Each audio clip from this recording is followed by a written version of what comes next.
एक और बड़ी खबर, सूरत कोर्ट ने राहुल की अर्जी को खारिज कर दिया है। बड़ी खबर आपको बता दें, सूरत कोर्ट ने राहुल गांधी की अर्जी को खारिज कर दिया है। एक बड़ा झटका इसे कांग्रेस नेता राहुल गांधी के लिए कहा जा सकता है। जो 2 साल की सजा पर रोक की याचिका राहुल गांधी की तरफ से दायर की गई थी, आज उस पर फैसला आना था और सूरत की सेशन कोर्ट ने राहुल की इस अर्जी को खारिज कर दिया है।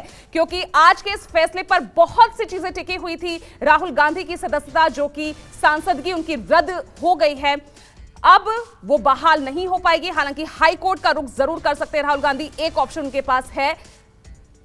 और भूपेंद्र मेरे सहयोगी सीधा अहमदाबाद से मेरे साथ जुड़ रहे हैं। भूपेंद्र, सूरत कोर्ट ने राहुल गांधी की अर्जी खारिज कर दी, एक बड़ा झटका इसे माना जाए राहुल गांधी के लिए।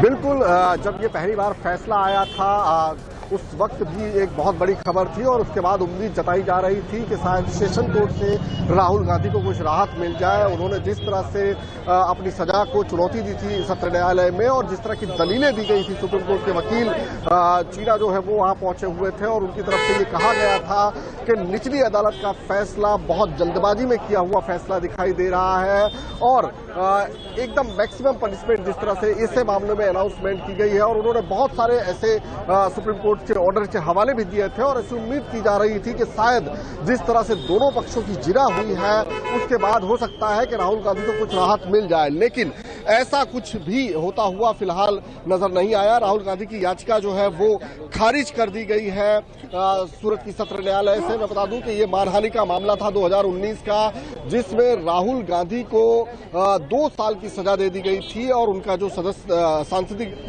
सांसदी है वो भी उन्हें खोनी पड़ी थी और उसी को उन्होंने सूरत की सत्र न्यायालय में चैलेंज किया था। लेकिन अब यहां से भी राहुल गांधी को निराशा हाथ लगी है और जिस तरह की दलीलें दी गई थी दोनों पक्षों की ओर से, राहुल गांधी की ओर से और जो शिकायतकर्ता है उनकी ओर से, और वहां पर शिकायतकर्ता की ओर से यह भी कहा गया था कि जिस तरह से राहुल गांधी सूरत की कोर्ट में पेश हुए पूरे काफिले के साथ में, नेताओं के दल बल के साथ, कहीं न कहीं उन्होंने अदालत पर दबाव बनाने की कोशिश भी की है। उन्होंने ये भी कहा था कि राहुल गांधी को ये भी कहा गया था कि अगर वो माफी मांग लेते हैं तो शायद उसमें रियायत मिल जाए, लेकिन उन्होंने माफी नहीं मांगी। वहीं राहुल गांधी की तरफ से भी बहुत सारी इस मामले में दलीलें दी गई थी और जिसमें साफ तौर पर यह कहा गया था कि शिकायतकर्ता जो है वो एक अन्य जिले में बैठा हुआ है और जो भाषण दिया गया है वो किसी और जगह पर दिया गया है और उस भाषण को पूरी तरह से अदालत ने सुना भी नहीं, सिर्फ एक व्हाट्सएप मैसेज के आधार पर यह पूरी की पूरी शिकायत की गई थी। और इस तरह की तमाम दलीलें जो है वो